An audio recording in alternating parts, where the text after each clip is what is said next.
Hello. So I've been thinking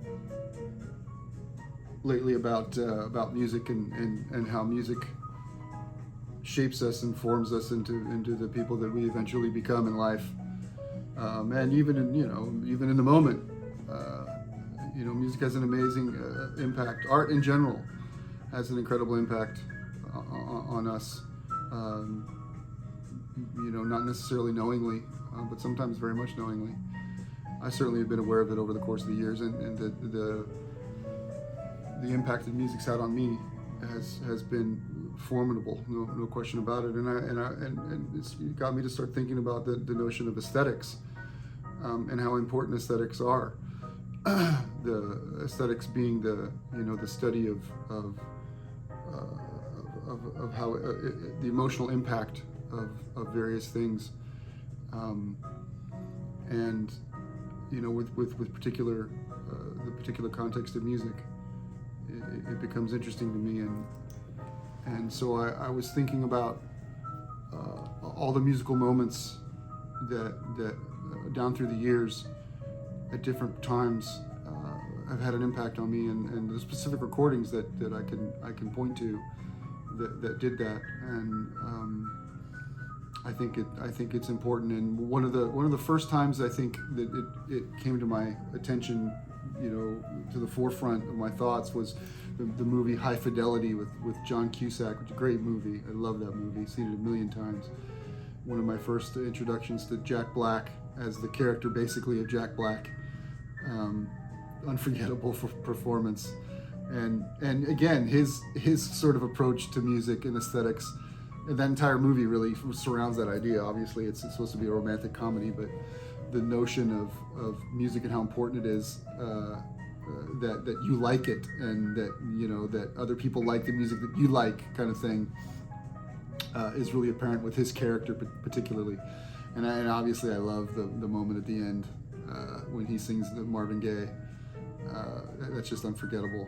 Absolutely loved that film in multiple ways, but for that as well, getting to see Jack Black sing for the first time. And obviously he went on to Tenacious D, which is Tenacious D could be one of these moments too. But I've sort of compiled a list of these records, right, that have impacted me, and easily that first Tenacious D album could have made that list, but it is not on it at this point in time.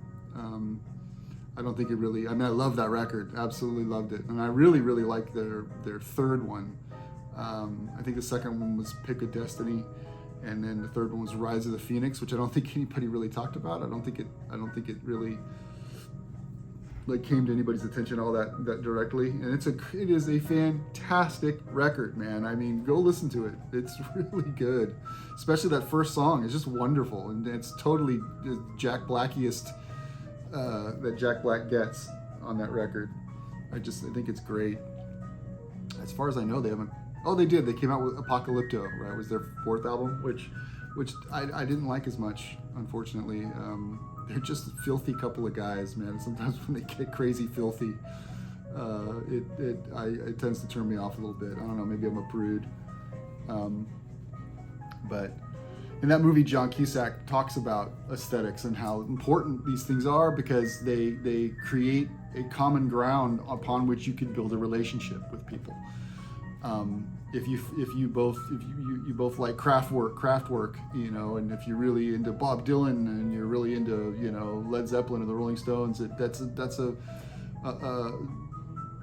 topography that allows you to move forward together. Where you're both going in the same direction, right? Mentally, there's a lot of things that calibrate the same, and you can understand each other from that perspective and from that focal point. And another time that it came to the fore was when I was teaching college, and The Big Lebowski came up in conversation in one of my classes, and I can't remember what the context of it was, but one of the students, was like, "Oh, I love that movie." I love that movie too. I think that's top 5 movies for me. I love that movie. I think the movie is great. Coen Brothers are, some of my "Oh Brother, Where Art Thou" up there, easily top 5 for The Big Lebowski. Even though both of those top 10 easily without question. But we're talking about that movie, and this kid's say, "Oh, I love that movie, so great, I love that movie," and then the kid next to him says, "I didn't really like that. I didn't think that movie was that great. I wasn't really into it."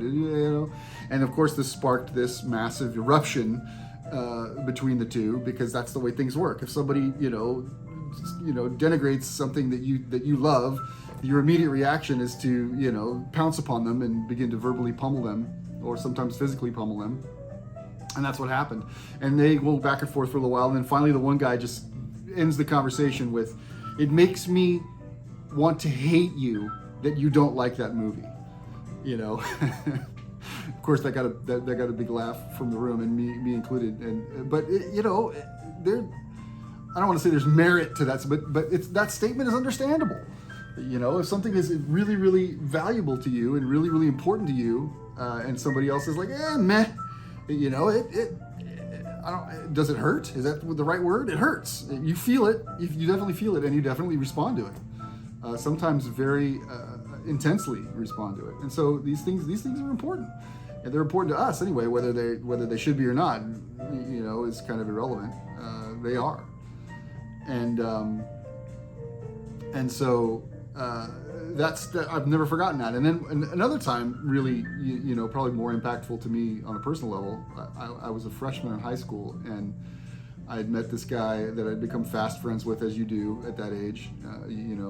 For whatever reason, young people are so capable of establishing friendships at a moment's notice, and next 5 seconds you're joined at the hip, bosom companions. And this guy was one. His name was James Archibald, and. I think he showed up at my school out of the blue, or some transferred schools or something like that. And we became friends, and we're hanging out. It was only it was short-lived. It was a couple of months. We were hanging out, pretty much more or less constantly.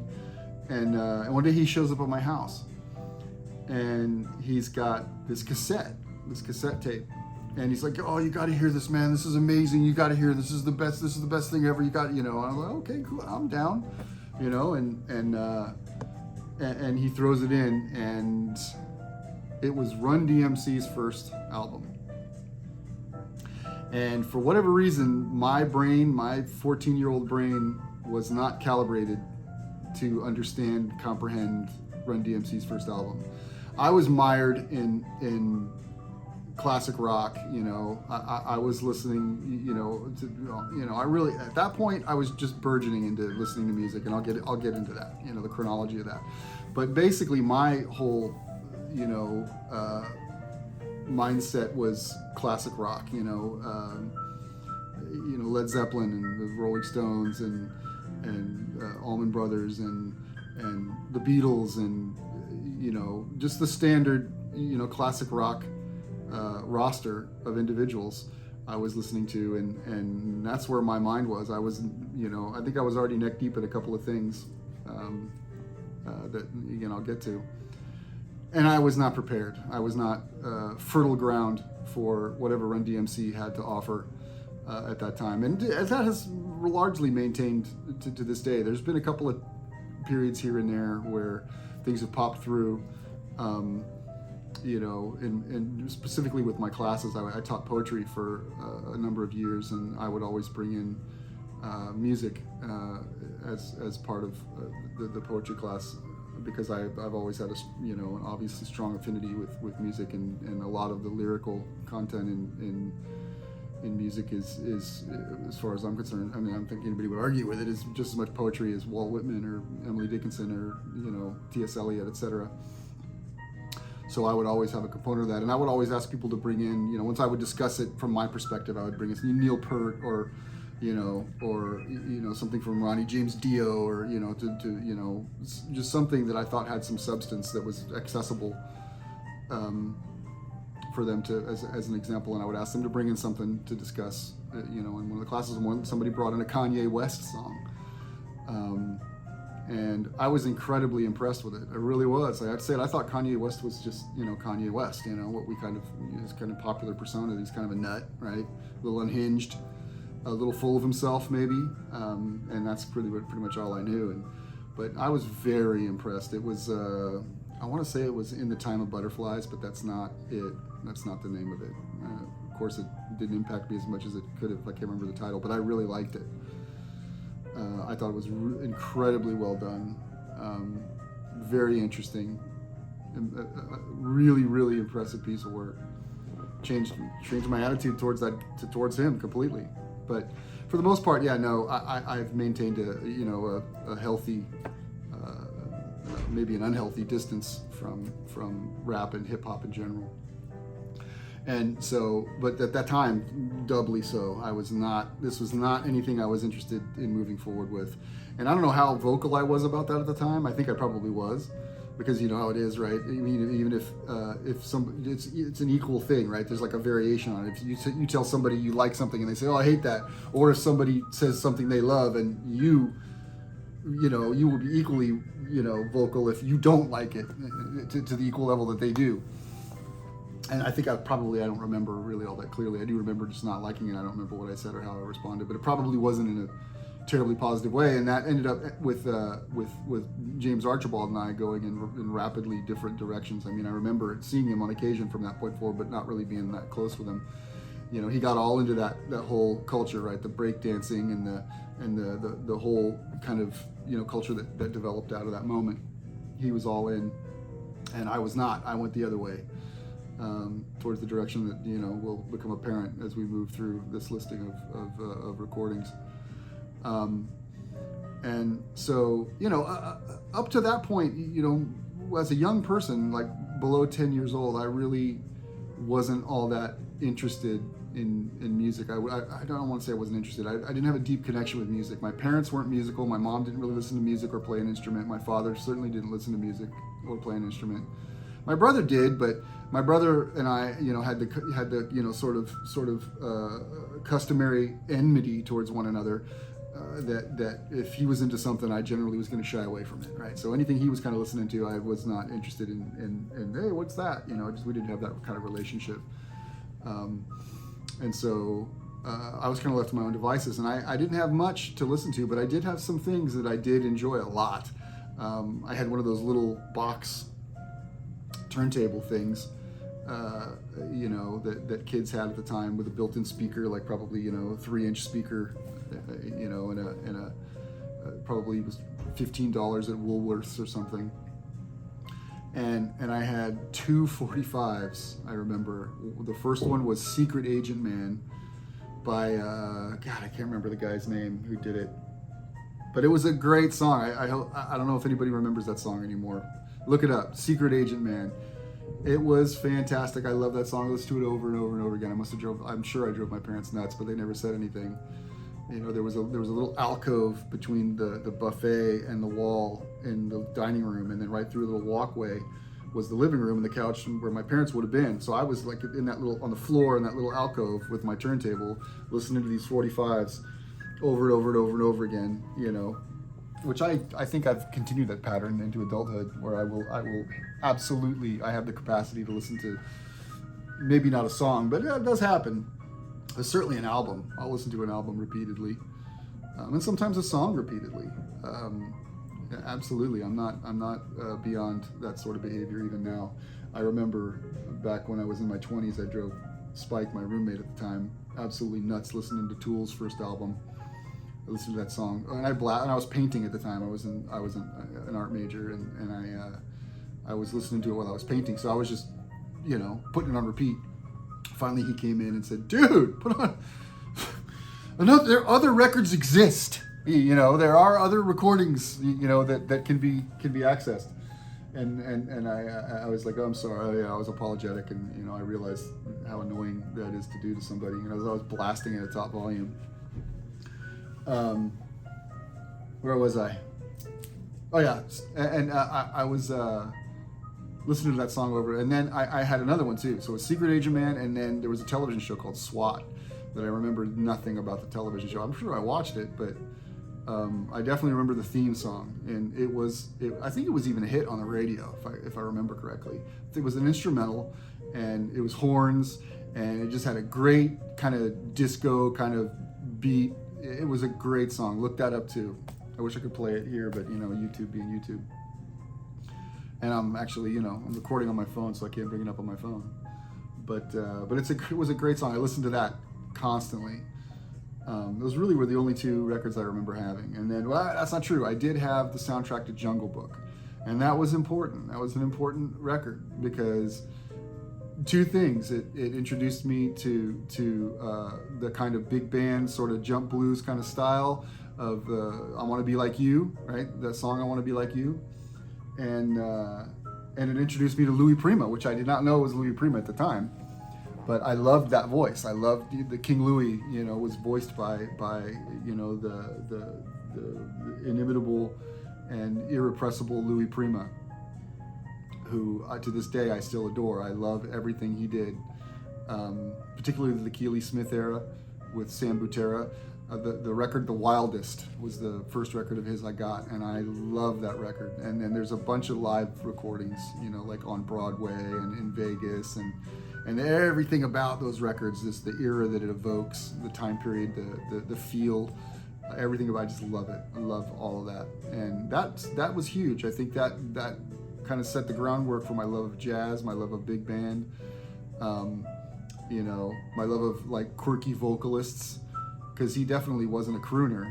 I never really took to like Sinatra, and I mean I was a big Harry Connick Jr. fan, but he was just a little off kilter enough for me, and the musicality of his work was enough to pull me in. But I've always kind of, I don't know, I never really gave it direct thought, but I think I do gravitate towards the quirkier of the singing performances. Although I'm definitely respectful of kind of the standard vocalists as well. I mean, when I think of standard vocalist, I think of guys like Chris Cornell, guys like who else? Who can I think of that would be considered kind of traditional? Not Robert Plant. I think he's quirky. Ozzy, I don't think Ozzy's traditional, although you could say he leans towards that. He's not terribly quirky. Dio, Brad Delp, okay, I'd say he's pretty traditional, but phenomenally gifted and unbelievably capable of singing in a very wide range. But I don't know, but I think a lot was formed in my aesthetic values by listening to that record. And I really like the Baloo, the Bear song too, Bare Necessities. I like that song too. It had a swing to it. Sam Harris, I think he was the guy who sang that. But the main song that I really enjoyed was I Want to Be Like You, and I loved it. I just loved everything about it. And then I had a couple of comic book records too that I listened to all the time. There was really no music on them, but I enjoyed listening to the records. One of them was The Hulk at Bay. It came with a little comic. It was when the Hulk fights the Abomination and the Rhino. Solid, man. I loved that. Read it. I was really into comic books at the time too. I was really into Marvel. I read every Hulk magazine I could get my hands on. All the Marvel stuff, Spider-Man, Fantastic Four, and I read Batman and Superman too. I had those big collections that they put out in the 70s, those big hardbound collections of Superman and Batman both, and I loved the hell out of those.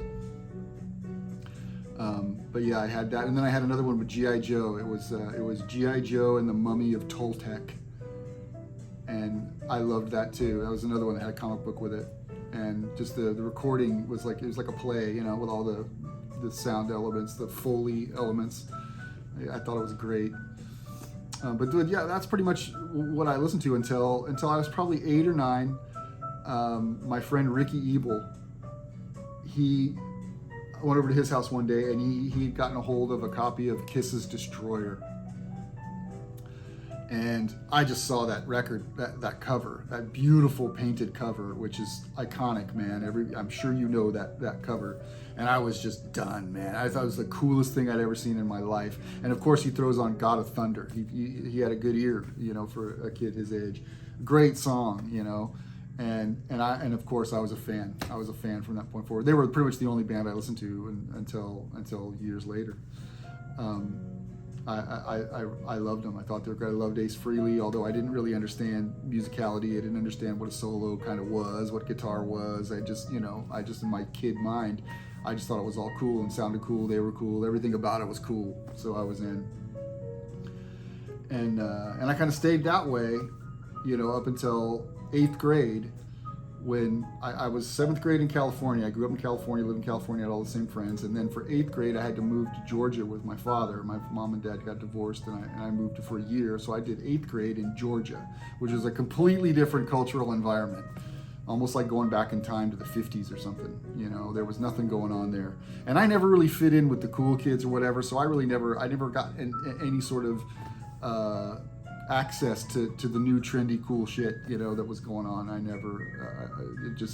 I was hanging out with my group of friends who were still playing with GI Joes and digging in the dirt and doing whatever it is that little kids were doing. And so I kind of froze in time for that year, and that was a pivotal year back in Dublin in California. All my friends made this leap from little kids playing with GI Joes to young kids with long hair and torn up t-shirts listening to Ozzy Osbourne. And I missed out on that transition. So when I came back, they were all completely different people to me, with long hair and listening to music I didn't know. And, it was completely different. I left a little kid, came back a little kid. All of my friends kind of weren't little kids anymore. A lot of them were smoking, and it was just it was culture shock to say the least. And so one of the first things that happened was someone mentioned Ozzy Osbourne, as I said. And Ozzy Osbourne, who the hell is that? It sounds like, some, radio personality from the 40s or something. And someone played Crazy Train for me. And that was a transformative moment. And that's not the record that I'm going to highlight here. The record I'm going to highlight here is Diary of a Madman. Blizzard of Oz was definitely impacting, but it was really Diary of a Madman where that was the solid knockout punch for me. But yeah, I remember the first song I heard was Crazy Train, and I was like, I'm sure a lot of you had the same experience, man, when you first heard that song, because it is a fantastic song. And Randy Rhoads is on fire, man. Randy Rhoads playing, with that opening, that whole thing, man, was just like, I'd never heard anything like it. And because there wasn't anything like it, and if there was, I certainly hadn't been exposed to it. And then, at some point, somebody played Diary of a Madman for me, and that was just, I can't even describe the impact it had on me. It was enormous.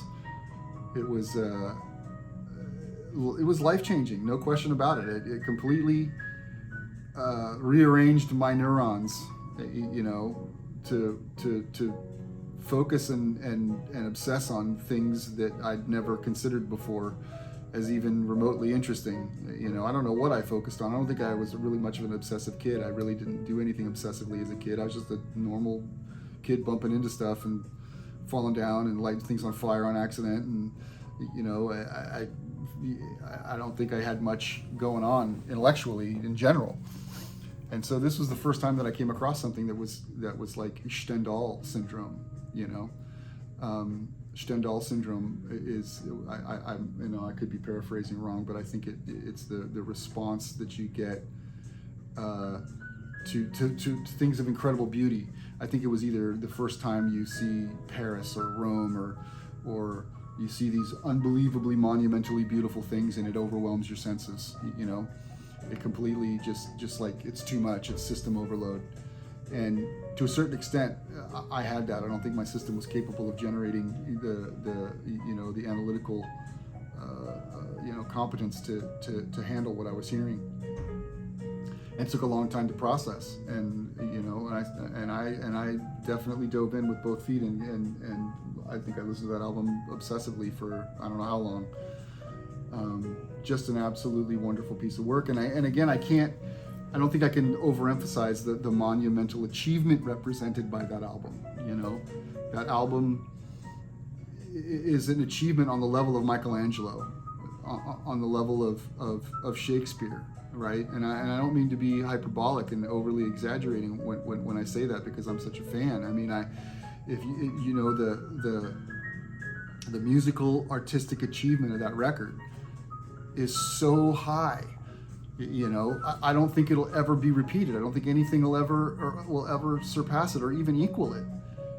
What record can you point to that created something similar or better than that? I can't think of anything. I don't think anything ever will. It's the same thing with the next record I'm going to talk about too. The achievement is so stunning. And listening to it now, I mean, I listened to it a bunch of times over the last, I've listened to all these records, 4 or 5 times over the last couple of days as I'm traveling. I'm in St. Louis right now for work, and I've had occasion to listen to it, and it only gets better the more you listen to it. I've been listening to that album for 40 years, and it's lost none of its impact. You talk about these things that don't age well. Well, this is timeless. This record is timeless. It sounds like it could have been recorded yesterday, in my opinion. And the musical sophistication of it is so high. I remember listening to Little Dolls, and there's a sequence towards the end of Little Dolls that I think is on par with anything the Beatles wrote. It is so good. And again, I don't want to make anybody angry at the audacity of my comparison, but I genuinely believe it to be true. A lot of what's done here is very different than the Beatles, obviously, and I think I narrow in on that sequence because it's so musical, it's so harmonious. It's towards the end. I think it's after the solo, and I won't attempt to sing it and replicate it here, but it is just so wonderfully done. And again, Ozzy's an integral part of that. I mean, Ozzy, and I think his contributions to this record in terms of the composition were minimal, but I think his vocal melodies, from what I've read, he's very much responsible for the vocal melodies, and they're stellar. They're just unbelievably good. They're wonderful. If anything, from what I'm given to understand about Ozzy, he's kind of, intellectually on a level of a particularly bright orangutan, but the man could sing. The man had a wonderful voice. You could hear it, listen to him live. They're on the anniversary edition of Diary of a Madman. There's a couple of live cuts towards the end on the streaming version, and his voice is fantastic. It's fantastic live. It's even better live, I think, than it is in the studio. It's got power. It's got clarity. It's got he is a very gifted singer, and a very gifted melodist. He really does a wonderful job, and he continues to do that going forward. He did it with Black Sabbath too. His vocal melodies in Black Sabbath are largely absolutely incredible, particularly on the albums that are less well known. You think a song like Iron Man, it's like the vocal melodies, a lot of their hits, don't contain the best work that he did, like on records like Sabotage and Sabbath Bloody Sabbath. The deeper cuts, the ones that didn't necessarily make it to the radio, he's just really, really gifted as a melodist. And I know that Geezer Butler wrote the bulk of the lyrics for Black Sabbath. He's not a real intellectual guy, it seems to me. I don't know, maybe I'm wrong, but I know he didn't write the lyrics, but he definitely had a major part in the vocal melodies. And he would just, improvise over the changes, right? Vocally, he would just kind of mumble and bumble his way through a melody, and then they would take the lyrics and then apply them, I guess, in some fashion, which a lot of vocalists do. I know Paul McCartney did that. I know Robert Plant did that. To various degrees of success, to magnificent success in a lot of cases. So I don't want to denigrate or downplay Ozzy's role in the creation of this record. I think he was part and parcel of all of it. But again, you have the kernel, you have the central core that's Randy, right? Randy Rhoads is what the core of what makes this album an astounding achievement. His musicality, his vision, his approach to music was so very specific. The neoclassic thing, was really not that well explored. I mean, you had, I think Yngwie at this time was in the wings somewhere out there, and Uli John Roth and the Scorpions was doing kind of similar things years before, but nobody had really coalesced it into a form and condensed it into a shape like this. And I don't think anybody really has done anything this effective afterwards either. You get a lot of neoclassical guys, but they never achieved anything like this. I would say Yngwie's first record, Rising Force, is an achievement on par with this record. I would almost have to agree with that. I could even actually put that record in this list very comfortably, because that record did have a massive impact on me. But again, if I wasn't intellectually sophisticated musically enough to kind of interpret and be properly influenced by Randy, I was certainly not technically proficient enough to be influenced effectively by Yngwie, although I loved him and I loved that record. And I liked the second record too. Marching Out is a great record. And then I kind of drop off after that. I think Trilogy was the third record.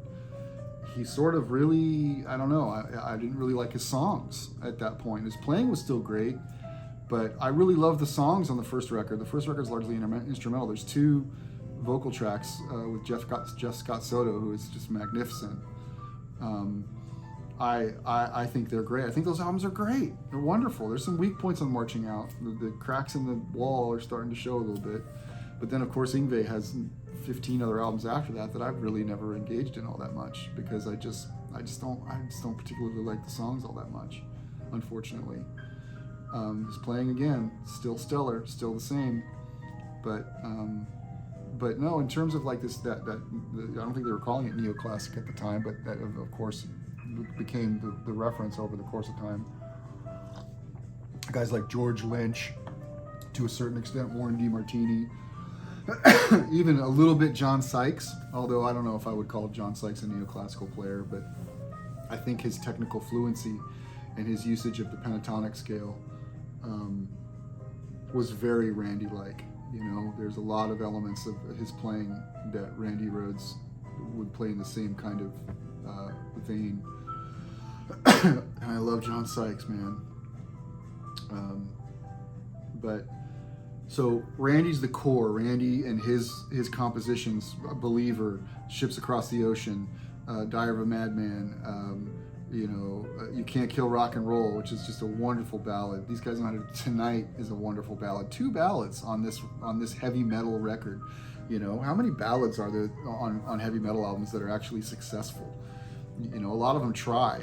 Aerosmith. I don't know if you call Aerosmith heavy metal. Motley Crue, heaven forbid.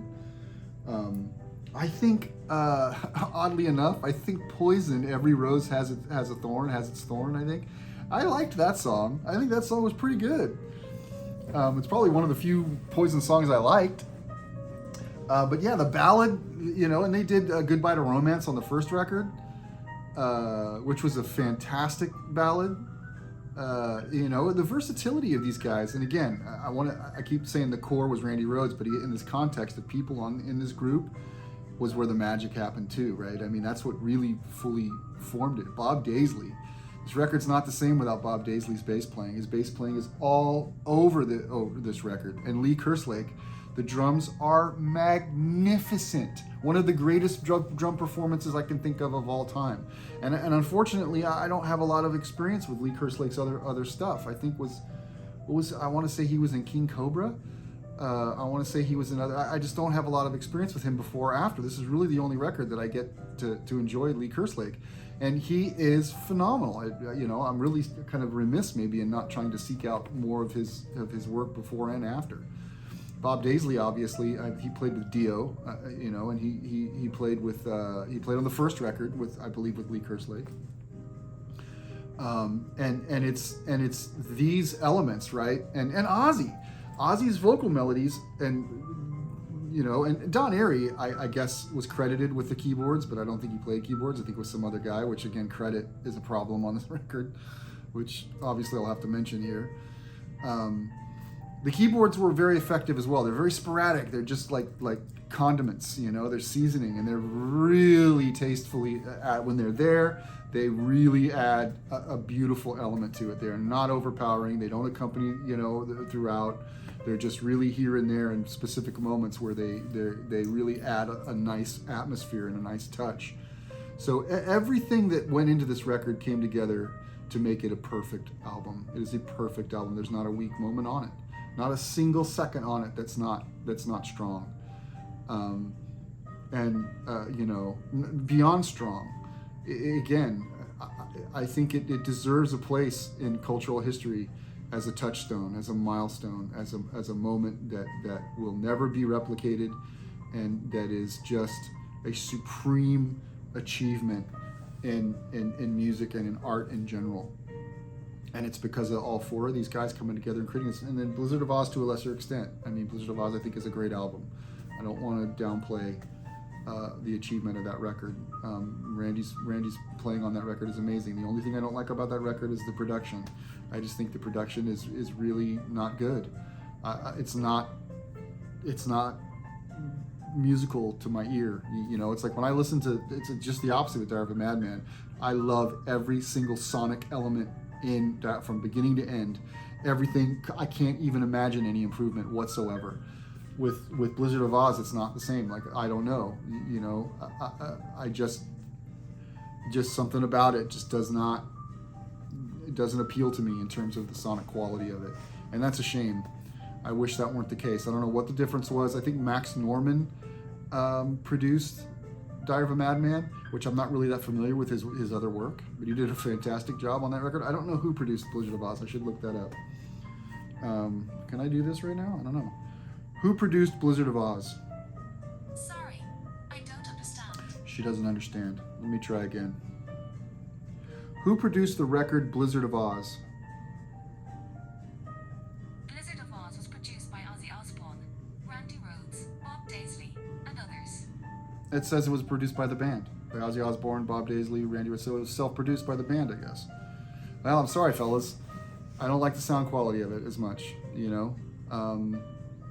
But that's I think that record could potentially stand as the same, you know, on equal footing with Diary of a Madman if it weren't for that aspect of it. I mean, the songs are great. There's not a bad song on it.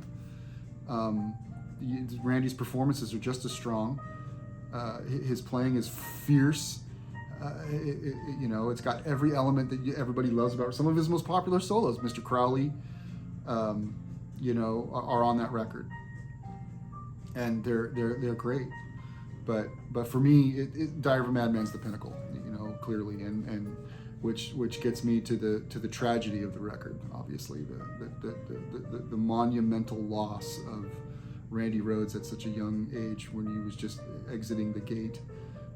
You know, it reminds me of those moments, you know, in D-Day when the troop transports hit the beach and the loading door flopped open and guys were just mowed down before they even had a chance to step on the soil of Normandy, right? They're just, you know, gone.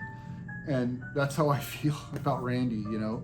That door had just dropped and he's just getting ready to step out and he gets taken away, you know. And I think the loss of him, even more so than someone like Jimi Hendrix or Stevie Ray Vaughan, who you know, who Jimi Hendrix released 3 albums, you know, but he recorded a lot of material, and his loss was so monumental as well.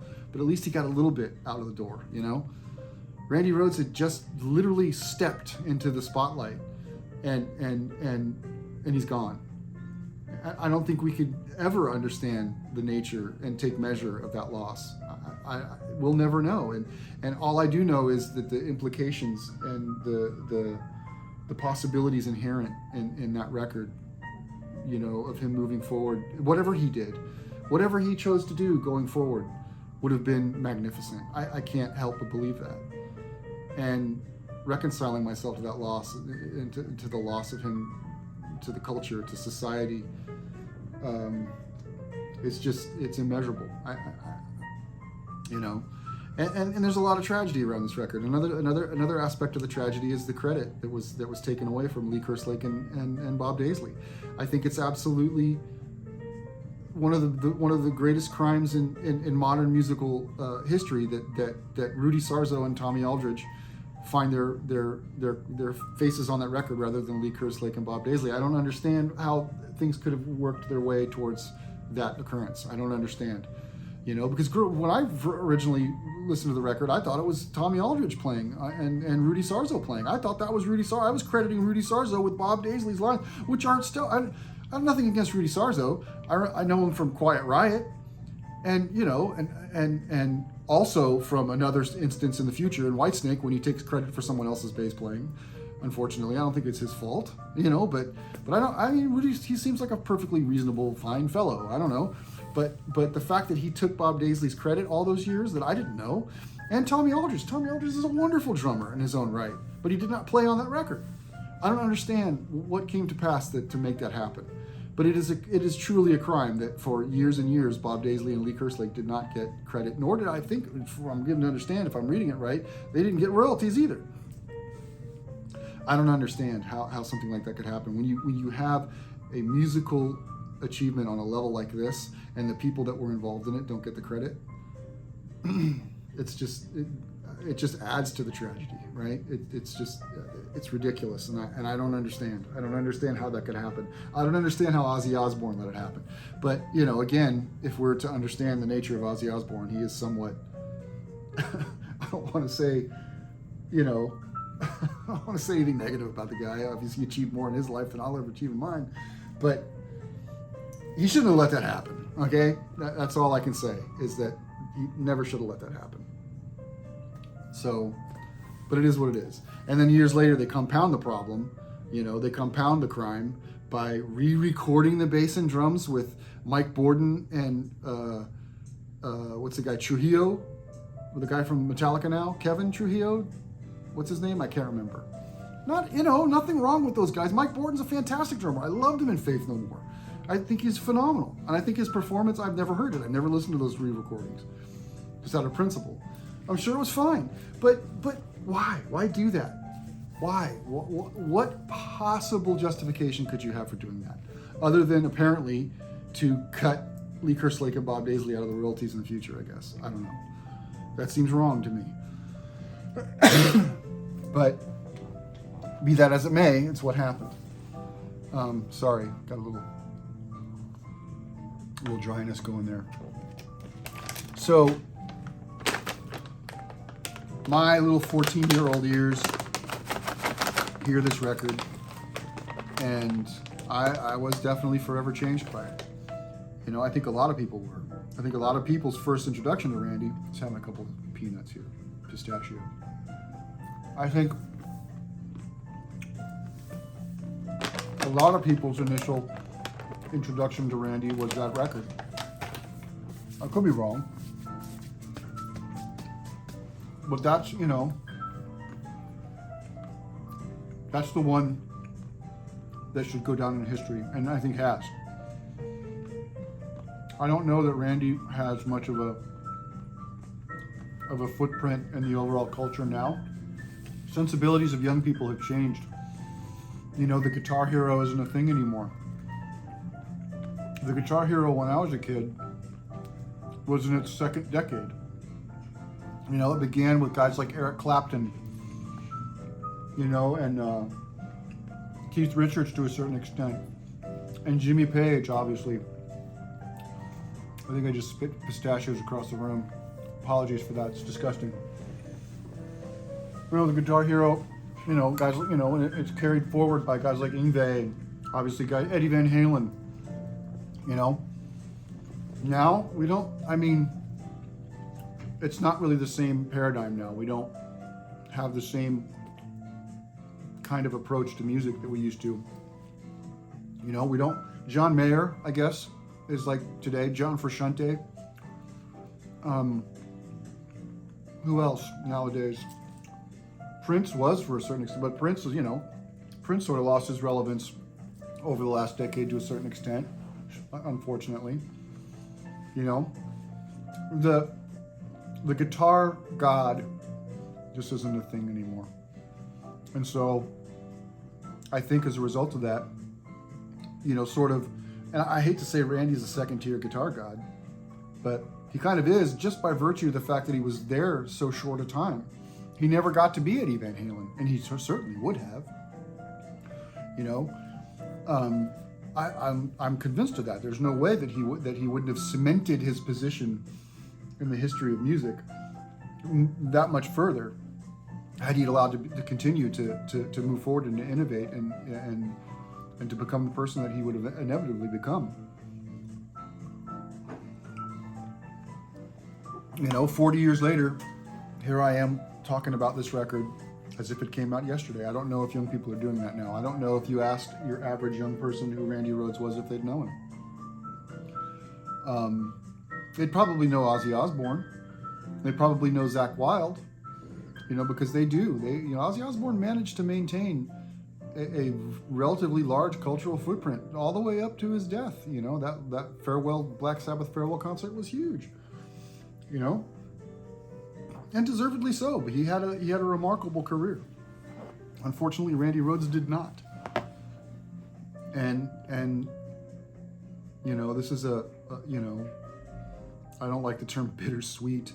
I just find it cloying, but it is a regretful outcome to a beautiful, beautiful musician who affected my life for many, many years to this day. And, you know, if I can highlight his presence and bring him back to the forefront even just a little bit, you know, I'm happy to do so. I think if you haven't listened to that record recently, it's well worth your time. If you've never listened to that record, it's even more worth your time. You know, especially if you're you know, a child of the 70s and 80s. I just think he's wonderful, and I wish he hadn't passed so soon. But this is the first record. The first record, and the records that changed my life was Diary of a Madman and Randy Rhoads. And the next one had an equal impact, and I think it represents an equally stellar achievement, an equal level of achievement that will never be repeated. This band tried to repeat it, and they almost did, I think, to a certain extent. They had a good run, man. The next 2 or 3 albums, arguably, or maybe the one before it too, which I'll talk about. They had a good run, man, and we'll talk about that the next time. So I don't know how long I've gone on this. I was going to do all 20 in one video, but it appears that I'm going to be doing them one at a time, apparently, because otherwise I'll be here till tomorrow talking about all these records. But yeah, Diary of a Madman, #1 album that changed my life. See you next time.